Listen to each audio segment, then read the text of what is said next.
I'm Mellanie True Hills. I'm the CEO of the American Foundation for Women's Health and of a nonprofit website, stopafib.org, for atrial fibrillation patients. I'm a heart disease survivor. About 4 years ago, I was a high-tech road warrior, traveling almost all the time. And one evening, as I got off a plane, I realized that I could barely breathe. I thought back. I had read a USA Today article about women and heart disease, and that women have different heart attack symptoms from men. And I recognized that I had 2 of those symptoms. Long story short, it wasn't a heart attack, but it was a 95% blockage in a major coronary artery. So they took me into the operating room to open up the artery and to give me a stent, a balloon angioplasty and a stent. As I was on the operating table and they were putting in the stent and they were opening up the blood vessel, I could hear going on around me a little bit of a frantic tone. The doctor was saying, "It's too short, get a longer guide wire, get a longer guide wire." They got a longer guide wire, but the doctor was still struggling. My blockage was at a juncture. And putting the stent in one side was cutting off blood flow to the other. And they almost lost me on the operating table.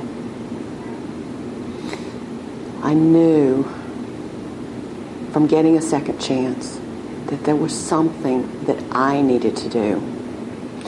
So I started researching, and I learned that heart disease is the #1 killer of women, and stroke is number 3, and that we lose more women to heart attacks than men. And most women think that breast cancer is our #1 issue, but it's not. When you take heart disease and stroke together, they kill 10 times more women than breast cancer, and twice all cancers combined. So I decided to use my second chance to tell women about their risk of heart disease and stroke, and more importantly, what they could do so they could avoid what I'd been through. So I moved on to sharing the message full-time, to telling women about heart disease. So I speak at American Heart Association, Go Red for Women luncheons, speak at women's heart health events for hospitals, continue to write, to speak, and to spread the word. And along the way, I had the opportunity to write a book, A Woman's Guide to Saving Her Own Life, the Heart Program for Health and Longevity.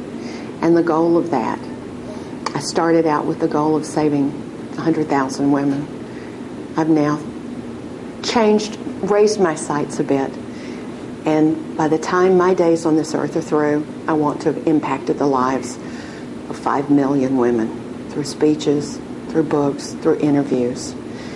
And it's really important that we save women.